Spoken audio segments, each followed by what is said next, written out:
Spoilers आ चुके हैं और ये कुछ पेजेस ही सामने निकल के आए हैं। इसकी पूरी मांगा आएगी 20 या 21 तारीख को हमारे चैनल पर। इस स्पॉयलर में कुछ सवालों के जवाब मिले हैं, जैसे बारडॉक ने सिरिलियंस को क्यों खत्म किया, और अगर किया तो ग्रेनोला को क्यों बख्श दिया, और सेयंस और फ्रीजा का इस प्लेनेट से क्या लेना देना था। तो अब आते हैं मेन मुद्दे पर। स्पॉयलर्स के ट्रांसलेशन के लिए डीबी स्पॉयलर्स को बहुत ज्यादा शुक्रिया। आप लोग उसे इंस्टाग्राम पर भी जाके फॉलो कर सकते हो। स्पॉयलर से पता लगता है मोनाइटो प्लेनेट सीरियल के इतिहास में चला जाता है और वो बताता है 40 साल पहले आखिर हुआ क्या था। चैप्टर का जो नाम है वो है Bardock the father of Goku. 40 साल पहले एक हंसता खेलता प्लेनेट था जहाँ सिरिलियंस और नेमेकियंस हंसते खेलते रहा करते थे। पेजेस में पता लग रहा है नेमेकियंस सिरिलियंस को पानी के बदले सब्जियां दे रहे हैं और सिरिलियंस पानी के बदले नेमेकियंस से सब्जियां ले रहे हैं। ये उनका आपसी ट्रेड करने का एक तरीका था। लेकिन फिर हम देखते हैं एक नेमेकियन फुल मून को देखकर थोड़ा सा घबरा जाता है कि आज फुल मून की रात है और चांद की भी अपनी एक शक्ल होती है। अब मोनाइटो यहाँ क्यों घबराता है उसका कोई अंदाजा नहीं, लेकिन सवाल यहाँ ये है, क्या मोनाइटो को पहले से इस बात का एहसास था कि फुल मून की रात प्लेनेट सीरियल के लिए अच्छी नहीं होने वाली? क्या उसको पता था कि आगे कुछ बहुत खराब होने वाला है? फिर हम अचानक देखते हैं कि आसमान से लगातार कैप्सूल्स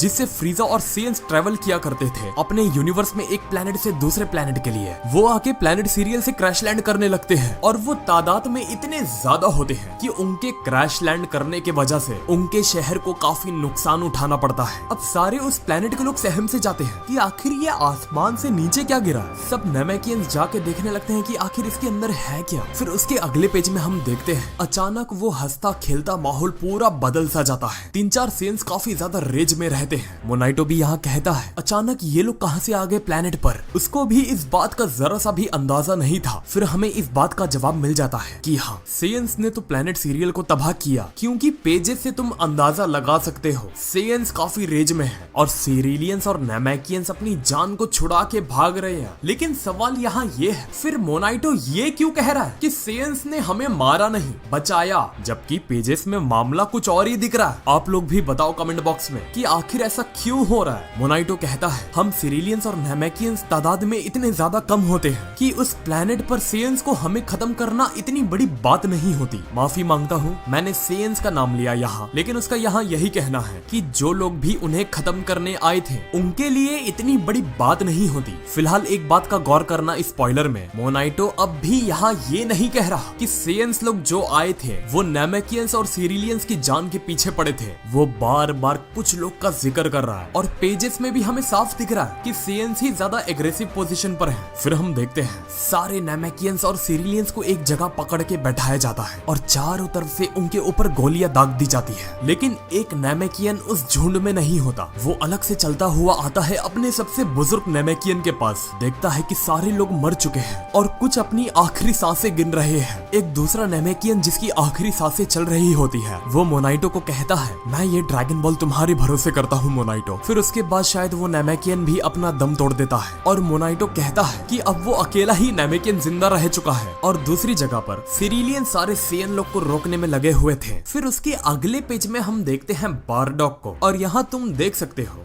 बारडॉक यहाँ से वहाँ, वहाँ से यहाँ जा रहा है और काफी लोगों के घरों को उजाड़ रहा है। वो जैसा लग रहा है कि वो कुछ तो ढूंढ रहा है, किसी की तलाश में है वो। और एकदम आखिरी में हम पेज में देखते हैं उसे एक भागता हुआ लड़का दिखाई देता है जो हो सकता है कि ग्रेनोला ही हो, और उसे देखकर वो थोड़ा सा सोच में आ जाता है। अब मैं यहाँ दो चीज सामने रखूंगा, या तो बारडॉक ने इसके बाद ग्रेनोला को फॉलो किया, उसने देखा एक छोटा सा लड़का अपनी माँ के पास गया ऐसी सिचुएशन में जब सब अपनी जान बचा रहे हैं और उसे अपनी फैमिली भी उस छोटे लड़के में दिखी हो, तो इसलिए उसने ग्रेनोला को बख्श दिया हो। या फिर मैं ऐसा नहीं कह रहा, ऐसा होना जरूरी है। या फिर बारडॉक शायद और ज्यादा पास्ट में जा सकता है अपने खुद के बचपने में, जहाँ उसके साथ भी बचपने में ऐसा कुछ हुआ हो। और एक मिनट, हम बारडॉक को सिर्फ इससे जानते हैं कि वो गोकू का फादर है और फ्रीजा के लिए काम करता था, लेकिन उससे आगे उसका पास्ट हम कुछ नहीं जानते हैं। और बारडॉक का पास्ट में जाना ही एक की पॉइंट बनता है, आने वाली ड्रैगन बॉल सुपर की स्टोरीज और प्लॉट के लिए एक रास्ता बनता है जहां वो यामोशी तक की स्टोरी को जैसे तैसे लेके आ सकते हैं। तो यहाँ दो चीज है, या तो बारडॉक अपनी बचपन की कुछ स्ट्रेटेजी याद कर रहा है, या तो फिर उसको अपनी उस वक्त की करंट फैमिली के साथ क्या होने वाला है वो याद आ गया हो। अगर दोनों नहीं हुआ तो मामला कुछ और ही होगा। मैं आपसे पूछना चाहता हूँ कि कितने लोग चाहते हैं कि हमें ड्रैगन बॉल में ये भी जानना है कि बारडॉक का आखिर पूरा पास्ट क्या था। और ये मांगा आने वाली जो मांगा है इसमें स्टोरी पूरी पास्ट को लेके ही होगी। आखिरी के 2-3 पेजेस में शायद तुम्हें दिखा दिया जाए कि ग्रेनोला का क्या रिएक्शन था। ये सब सुनने के बाद और